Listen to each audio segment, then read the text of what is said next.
The guards are at the door. Daniel hears them before he sees them. Boots scraping against stone, voices low, clipped, efficient. The kind of voices that don't come to negotiate. Across the room, the lamplight catches the faces of his three friends. Hananiah stands frozen. Azariah is pacing, hands clenched. Mishael's eyes are wide, locked on the doorway like he's hoping it might disappear.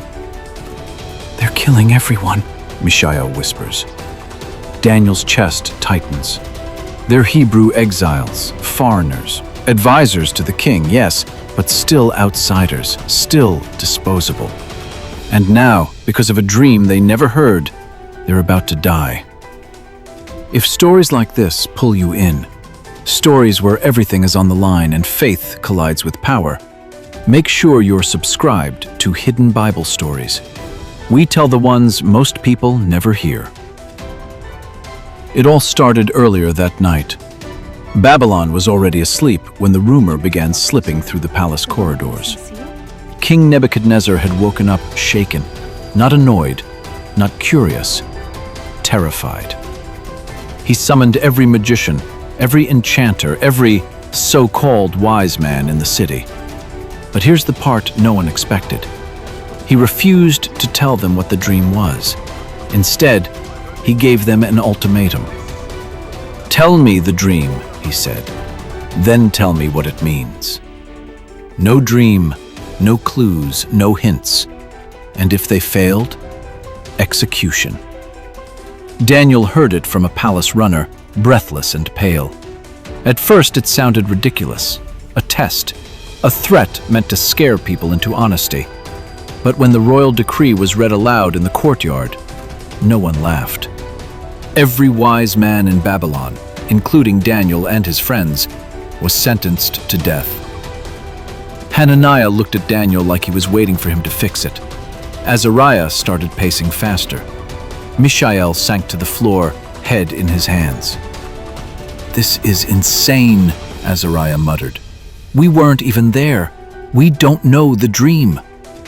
"Doesn't matter," Daniel said quietly. "We're on the list." Silence settled over the room, heavy, final. Then Mishael let out a short, bitter laugh. "We can't even remember what we ate yesterday, and he wants us to remember someone else's dream?" It wasn't funny, but somehow it helped them breathe. By the time Arioch, the captain of the guard, reached their door, Daniel had already made up his mind. Arioch was efficient, not cruel, just committed to finishing the job. He looked at Daniel with something close to regret. "You have until morning," he said. "The king wants answers. If he doesn't get them, you know what happens." Daniel stepped forward. "Give me time. Let me speak to the king. I'll give him the interpretation." Arioch frowned. "You don't even know the dream." "I know," Daniel said calmly, "but I serve a God who does." It was a reckless thing to say, but Arioch paused. Something in Daniel's voice made him hesitate. "I'll ask," he said finally.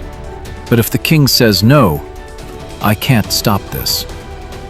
The door closed behind him, and the room exploded. "What are you doing?" Hananiah hissed. "You just promised the impossible."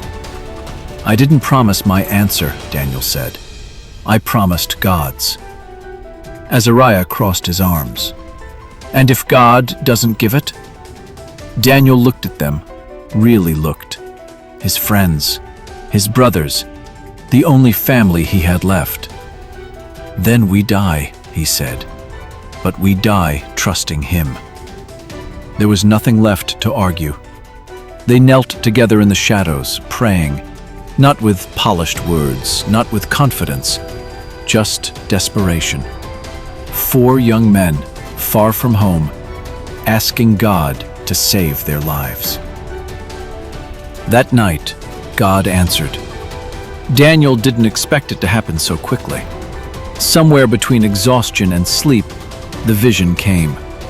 A massive statue towering over everything. A head of gold, chest and arms of silver, belly and thighs of bronze, legs of iron, feet, iron mixed with clay, strong and brittle at the same time. Then a stone appeared, not cut by human hands. It struck the statue at its feet, and everything collapsed. Gold, silver, bronze, iron, clay, all of it reduced to dust. The stone grew into a mountain that filled the earth. Daniel woke up gasping, but this time, it wasn't fear flooding his chest. It was awe. He dropped to his knees in the dark and whispered thanks. Not just because his life had been spared, but because God had shown himself right there in Babylon, right where human wisdom had failed. When Daniel told his friends, none of them spoke at first. Then Mishael grinned. "You actually got it." "God did," Daniel said. "Still counts," Azariah replied, finally breathing again. By morning, Daniel stood before King Nebuchadnezzar. The court was silent. Guards lined the walls.